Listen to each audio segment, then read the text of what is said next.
Tu vis peut-être une rupture, un divorce, un déménagement, le divorce de tes parents, le décès d'un proche ou tout autre événement difficile à digérer. Tu es une personne réticente au changement. Tu veux abandonner le passé sans remords ni regrets. La plupart des gens ne le savent pas, mais le lâcher-prise est la clé pour embrasser une nouvelle vie pleine de possibilités. Dans cet épisode, je te partage comment le lâcher-prise et l'acceptation du changement peuvent transformer ta vie positivement. Grâce à l'histoire de Monsieur et Madame Duval, découvre comment un déménagement peut être une opportunité de renouveau et de positif. Merci de passer quelques minutes de ton temps avec moi aujourd'hui. Je suis Marie-Josée Saint-Laurent, créatrice de bonheur et de positif. Ma passion, c'est la création. Que ce soit en écriture, en édition, en conférence, en animation d'événements ou à titre de maître de cérémonie en tout genre, mon objectif, partager mes dons, mes talents, mes compétences pour améliorer ta vie positivement. En assistant à mon podcast, je te fais sauver du temps. Je t'aide à trouver ta voie et à réaliser tes rêves. Tu n'as qu'une vie à vivre. Autant vivre la bonne et la vivre pleinement. Monsieur et Madame Duval viennent de procéder à la vente de leur propriété. Cette histoire-là s'est passée durant le temps que j'étais notaire, jadis, naguère, autrefois. Une belle journée d'été. Écoute, tout le monde est autour de ma table. Les vendeurs, Monsieur et Madame Duval, et les acheteurs. Monsieur Duval, ben c'est Charlie Chaplin. En fait, c'est un mélange de Charlie Chaplin et de fonctionnaire de l'impôt. Ça te donne une idée. Madame Duval, elle, écoute, elle braille sa vie. Elle, là, est triste, là, elle braille. Elle est habillée en robe fleurie. Mettons Laura Cadieux, pour ceux qui ont mon âge. Ça, c'est Madame Duval. Elle est, écoute, elle braille sa vie. Elle peut pas croire qu'elle est en train de vendre sa maison. Monsieur Duval, lui, il est mâchoire crispé, là, tu sais, il a des petites lunettes sur le bord du nez, là, puis il est vraiment, là, dans sa tête, la mâchoire serrée, les traits figés. Lui, il est sur le nerf comme pas possible, parce que pour lui, d'après moi, c'est la plus grosse transaction qu'il aura fait dans sa vie. Bref, elle est triste, donc visiblement, elle est pas dedans pantoute. Et lui, ben, il est tellement stressé que ça a plus de bon sens. Bref, c'est ça. Et donc, c'est sûr que pour madame, vendre la maison, c'est un gros morceau parce que c'est eux autres qui l'ont construit. Ils ont élevé leurs enfants et leurs petits-enfants là-dedans. Il y a plein de souvenirs rattachés à cette maison-là. Alors que pour Monsieur Duval, lui, il voit ça comme le plus gros bien matériel qu'il a, qui vient vendre pour avoir de l'argent. Donc, pour lui, il voit ça vraiment comme un investissement, un acte de business, point final. Donc, tout le monde s'assoit à ma table et bon, tout se passe. Je lis le contrat, je l'ai fait signer, etc. Donc, tout va très bien à ce niveau-là. Mais Monsieur Duval, il avait apporté sa mallette. Tu sais, une mallette, là, une mallette de fonctionnaire, là. Fait que moi, à un moment donné, tu sais, rendu aux signatures, il met solennellement sa valise sur la table. Fait que moi, je me dis, oh mon Dieu, OK, il va donner des documents, les clés de la maison, les livres d'instruction du lave-vaisselle, les ouvre-portes du garage, bref, plein de stocks pour les acheteurs. Ben non, il y avait rien qu'un crayon dans sa valise. Hey, moi, je trouvais ça tellement drôle parce que, tu sais, tout cet acte solennel-là, cette cérémonie-là, juste pour un crayon, parce qu'il n'y avait rien d'autre dans la valise. Hey, écoute, un vulgaire bic en plus. Hey, moi, me v'là crampé de rire, plus capable d'arrêter de rire, fou rire monumental, parce que je m'attendais vraiment à autre chose dans sa valise. Mais bref, finalement, j'en suis revenue. Hey, tout le monde me regardait en voulant dire, mais voyons, que c'est qu'elle a à rire de même. Bref, écoute, là, je me suis excusée. Puis là, j'ai demandé à M. Duval, j'ai dit, mais voyons, pourquoi vous avez apporté une valise vide juste avec votre crayon? Et lui de me répondre à la manière d'un premier ministre, je traîne toujours ma valise dans les moments importants. Hey, moi, je m'imaginais la photo de mariage, leur photo de mariage avec la valise à la main. Bref, c'était dans ma tête. Ben, c'est sûr qu'une page d'histoire tournée Il y a deux façons de le voir, hein. Soit que tu vois une page blanche prête à être remplie de nouveaux souvenirs, ou ben tu vois ça comme un événement hyper triste. Visiblement, monsieur voyait ça de façon très différente de madame. Lui voyait un chèque, puis elle voyait ses souvenirs partir en fumée, en larmes, parce écoute, elle broyait sa vie, les Kleenex, ça revolait partout. Lui voyait ça comme, c'est ça, un bien matériel, de l'argent, un investissement. Enfin, ça pouvait lui donner quelque chose de concret. Et elle, elle n'avait que ses souvenirs. C'est sûr qu'à trop vivre dans le passé, hein, on ne voit pas l'avenir et ses points positifs. Donc, Mme Duval, elle pouvait pas voir que, hey, wow, elle s'en allait à partir de l'Abitibi, elle s'en allait en Gaspésie, qu'elle verrait des beaux paysages, d'autres choses, qu'elle se ferait des nouveaux amis, etc.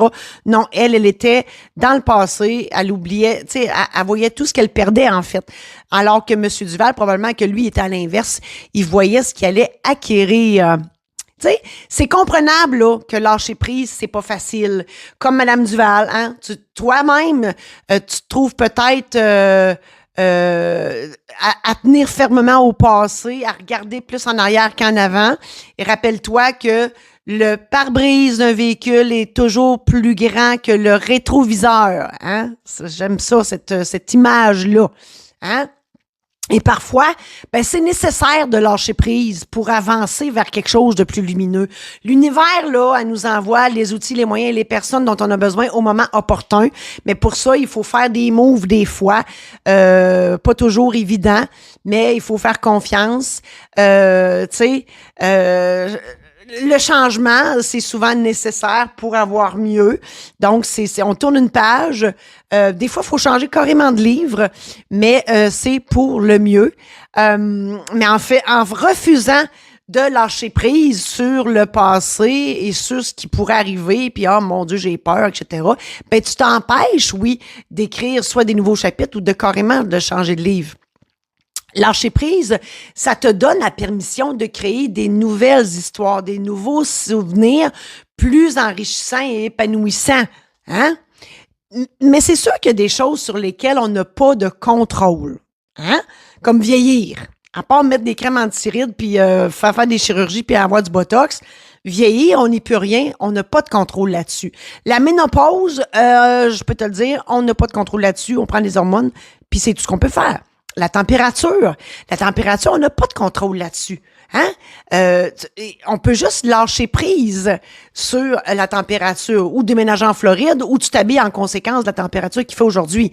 La couleur de ta peau, hein? T'es né noir, jaune, bleu, rouge, jaune et tu peux pas changer ça. Tu lâches prise. L'attitude des gens, ta famille, tes proches, ton conjoint, ta conjointe, tes amis, peu importe. La seule chose que tu peux faire, c'est d'avoir du contrôle sur toi, c'est-à-dire de prendre de la distance. Mais eux autres, tu peux pas les changer. Il faut lâcher prise. Ta date de naissance, ça non plus, tu peux pas changer ça. Tu peux mentir ou tu l'assumes, mais t'as pas de contrôle là-dessus. Lâcher prise, c'est mettre en arrière, hein, c'est pour plus le voir. Je dis souvent, je me pose souvent cette question-là. J'ai-tu du contrôle là-dessus? Sur n'importe quoi, là. J'ai-tu du contrôle là-dessus? Si la réponse est non, j'envoie ça par en arrière.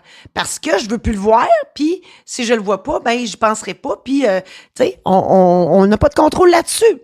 Tu peux rien y faire. Tu sais, dans l'histoire des Duval, madame, elle subissait probablement la décision de son mari. Est-ce qu'elle avait du contrôle sur cette décision-là? Probablement pas, parce que probablement que c'était M. Duval qui l'avait acheté la maison. Mais la seule personne sur laquelle elle avait du contrôle, c'est elle-même. Donc, elle avait un choix. Ou elle restait en Abitibi, puis elle disait « Ciao, bye, M. Duval, fais ta vie en Gaspésie, moi je reste ici. » Ou elle suivait. Tu sais, elle n'avait pas 56 solutions, là. Moi-même, dans ma vie, quand j'ai décidé de sauter dans le vide à 53 ans, de lâcher le notariat, de vendre mon étude, vendre ma maison, vendre tout ce que j'avais pour déménager à Québec, sauter dans le vide et de revenir à ma vraie nature d'artiste, a fallu que je lâche prise sur un paquet de choses, là. Écoute, j'avais une peur bleue du changement, j'étais sur le bord du précipice, puis mon Dieu, j'avais peur de sauter dans le vide, mais j'ai lâché prise sur tout ce qui pouvait arriver. Parce que j'avais confiance en moi, en mes dons, en mes talents, en mes compétences, en l'univers. Je me disais, gars, saute, là, puis l'univers m'enverra ce dont j'ai besoin. Mais pour le reste, lâche prise, t'as pas de contrôle là-dessus. Donc, c'est pas compliqué, là. Hein? Changer de vie, apprivoiser les changements, lâcher prise, pose-toi la question, j'ai-tu du contrôle là-dessus? Si la réponse, c'est oui, fais ce que tu as à faire. Si la réponse, c'est non, lâche prise. Je l'ai dit, la nostalgie, hein, toujours vivre dans le passé. Madame Duval, elle vivait beaucoup dans le passé. Le passé, là, c'est le fun de regarder dans le rétroviseur, mais juste pour voir le chemin parcouru. Moi, souvent, pas souvent, c'est très rare, mais quand je regarde en arrière, c'est juste pour voir, je l'ai fait dernièrement parce que j'ai modifié mon CV, puis je me disais, mon Dieu Seigneur, OK, je l'ai le parcours, tu sais. Mais sinon, non, je regarde pas en arrière, ça donne rien de regarder en arrière. Vivre dans le passé, ça sert à rien. Hein? Regarde en avant, fais confiance en la vie, en l'univers, Bouddha, Allah, Jésus, Dieu, la poune, les extraterrestres, si tu veux, mais regarde dans le pare-brise au lieu du rétroviseur.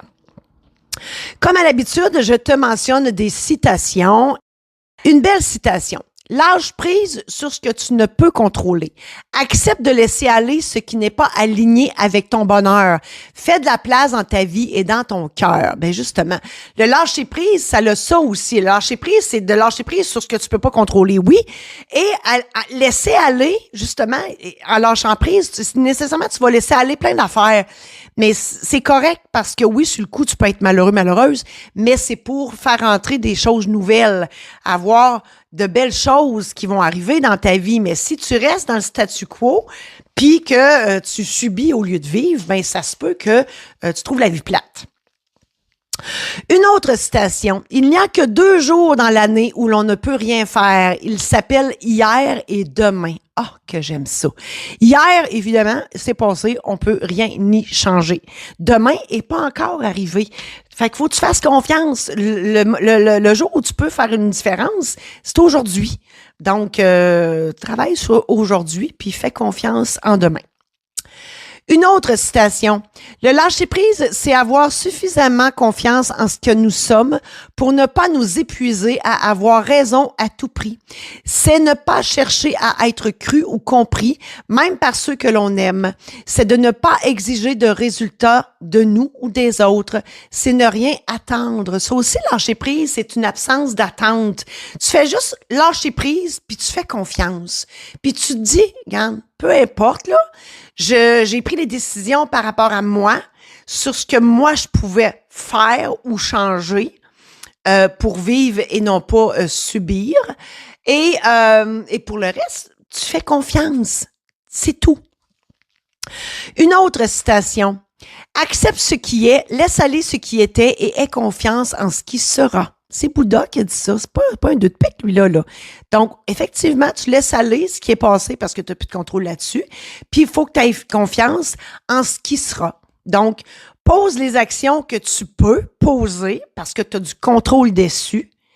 Mais pour ce qui est du reste, tu fais confiance. Une autre citation. Parfois, lâcher prise est un acte plus puissant que se défendre ou s'accrocher. Oh mon Dieu, je l'aime celle-là. Effectivement, lâcher prise, ça veut dire on touche plus puis on laisse aller. Puis tu sais, tu peux regarder la personne ou l'événement ou peu importe sur quoi tu dois lâcher prise, mais tu n'as pas de contrôle, fait que tu laisses aller. Tu comprends? De ne pas agir des fois, c'est dur. Mais tu laisses aller. Parce que tu as décidé de laisser aller. Hein? C'est la seule affaire que tu peux faire. Tu prends la décision de laisser aller, donc de lâcher prise. Et oui, des fois, c'est difficile. Tu sais, des fois, il peut y avoir des personnes, tu sais, on parle de se défendre ou de s'accrocher. Tu sais, quand tu le sais que tu as une personne toxique dans ton entourage, puis que tu t'accroches, puis que tu t'accroches à cette personne-là, puis elle va changer, tu te rends compte qu'elle ne changera jamais. Lâche prise. Ben, il faut que tu la laisses tomber, cette personne-là. C'est pas évident, mais tu lâches prise pour te donner une liberté. Hein? Ou de se défendre contre quelqu'un qui est méchant. Prends de la distance. Détache-toi. Hein? C'est ça l'idée. Une autre citation. Lorsque tu essaies de tout contrôler, tu ne profites d'aucun moment. Détends-toi, respire, lâche prise et vis. Ben oui, il y a une certaine liberté dans le lâcher prise parce qu'effectivement, tu te bats plus. Tu te bats plus contre des moulins à vent ou peu importe sur ce que tu n'as pas de contrôle. Donc, tu as la liberté d'être. Tu as la liberté d'être à la place où tu veux être avec les personnes que tu veux être. Tu as la liberté d'accepter ce qui est, ce qui était, ce qui sera. Voilà. Une autre citation. Apprendre à accepter ne veut pas dire de se résigner, mais simplement ne pas perdre d'énergie dans les situations qui ne peuvent pas être changées. Voilà. Tu sais, on peut accepter une situation. Ça veut pas, effectivement, ça veut pas dire qu'on se résigne à, mais on l'accepte puis on préfère quitter le navire plutôt que de le subir et de dépenser des énergies qui finalement donneraient rien. C'est bien mieux de s'en aller dans ce temps-là et de vivre autre chose. Une autre citation. Et puis, oh, je l'aime celle-là. Et puis, un jour, on s'en fout et ça fait du bien. Ah, mon Dieu. Tu sais, quand je dis on n'a pas de contrôle là-dessus, lâche prise. Moi, je fais vraiment le geste d'envoyer par en arrière. Je l'envoie en arrière. Fait que, on s'en fout. Tiens, bye, ciao, bye. Mais c'est ça. Et puis un jour, on s'en fout et ça fait du bien de se foutre, c'est-à-dire de lâcher prise sur... Là, vous avez des images, là. Hein? Tu as des images dans ta tête, là, une personne, une situation, peu importe. Hein? Tu t'en fous. De s'en foutre, ça fait du bien. Une autre citation. Lâcher prise n'est pas signe d'abandon, mais d'une prise de recul pour laisser une situation respirer. Oh, je l'aime aussi celle-là parce que lâcher prise, tu sais, des fois, on dit, ça sert à rien de se battre contre une personne qui veut pas s'aider ou ça sert à rien de se défendre sur quelque chose que tu le sais que tu as raison, mais tu t'en vas. Pourquoi dépenser de l'énergie contre une personne qui veut rien comprendre? Tu t'en vas. Tu laisses la situation prendre du recul, respirer. Puis si la situation ou la personne veut changer ou en tout cas ça s'améliore, ça reviendra. Mais toi, pour l'instant, tu n'as pas de contrôle dessus. Fait que tu t'en vas, tu prends de la distance, puis ça reviendra si ça a à revenir. Une autre citation. Lâcher prise, c'est ne pas regretter le passé et vivre et grandir dans le présent pour l'avenir. Voilà. Effectivement, regretter le passé, ça sert à rien. Sauf si tu peux agir sur les conséquences puis changer quelque chose dans l'avenir. Sinon, tu lâches prise. Il y aura d'autres belles affaires qui t'arriveront dans l'avenir, tout simplement. Une autre citation. Lâche prise sur ce que tu ne peux changer et change ce que tu peux. Mais c'est ça l'affaire. Le lâcher prise, c'est sur ce que tu peux pas changer. Je l'ai dit tantôt. La météo, là, t'as pas de contrôle là-dessus. Tu peux bien sacrer chialer parce qu'il mouille, il vente, il graille, il tombe de la merde, peu importe. Ça change rien. Habille-toi en conséquence ou reste dans la maison. That's it. Hein? Mais tu peux changer de vêtements. Tu peux changer d'idée, de pas sortir, tu comprends? Donc, tu peux changer les choses sur lesquelles tu as du contrôle. Mais les choses que tu ne contrôles pas, lâche prise. C'est moins énergivore de même. Une autre citation. Si on vous demande de lâcher prise, ce n'est pas pour que vous tombiez, mais pour que vous décolliez. Ah, je l'aime celle-là. En fait, c'est ça, c'est de ne pas dépenser de l'énergie indûment. De décoller, ça veut dire de prendre ton envol, dire, hey, moi, je m'en vais ailleurs. Tu sais, moi, là, je fly.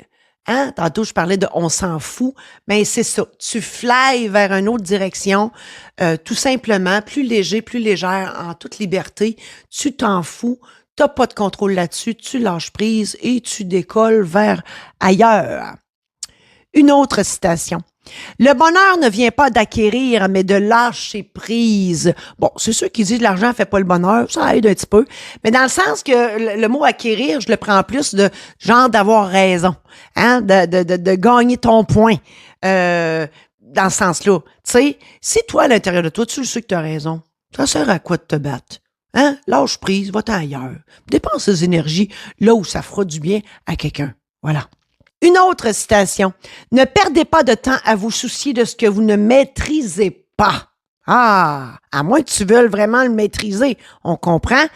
Si tu te bats avec tes cheveux un matin puis tu as un important meeting, ça se peut que ça se peut là, que tu doives mettre de l'énergie sur tes frisettes pour les maîtriser. C'est pas de ça que je parle. Non. Mais ce que tu maîtrises pas, comme la météo, la mauvaise humeur de ton boss ou peu importe, perds pas de temps. Ça sert à rien. Face aux changements, aux imprévus, aux événements, aux personnes qui font pas ton bonheur, tu as 2 options. La première, tu les subis négativement. Tu te victimises, tu vois tout comme une grosse montagne et ça te paralyse. Tu survis au lieu de vivre pleinement ta vie. Tu vis dans le passé sans voir ton avenir. Ou, deuxième option, tu vois les changements, les imprévus, les événements, tout ce qui t'arrive comme des opportunités de croissance et d'épanouissement. Tu mets derrière toi toutes les choses sur lesquelles tu n'as pas de contrôle. Tu vis dans le moment présent. Si tu regardes en arrière, c'est juste pour constater le chemin que tu as parcouru. Tu te dis que rien n'arrive pour rien et tu fais confiance en la vie, que le meilleur est devant toi. Je t'ai raconté l'histoire de monsieur et madame Duval qui ne voyaient pas du tout leur déménagement de la même façon. Je t'ai mentionné comment lâcher prise et les bienfaits que ça t'apporte. Je t'ai partagé et commenté plusieurs citations qui font réfléchir. Je t'ai présenté les options possibles face aux diverses choses pouvant chambouler ta vie. À toi de décider de l'avenue à prendre. J'espère sincèrement que tout ça t'a aidé et je te souhaite bonne chance dans la gestion de ton avenir. Tu as besoin d'aide pour vivre l'adversité de la vie? Je peux t'aider. Une ou plusieurs séances individuelles avec moi peuvent faire la différence. Pour réserver mes services, consulte le marijosésalleran.com/bonheur 101. On reprend ça la semaine prochaine avec la recette gagnante pour pimper ton événement.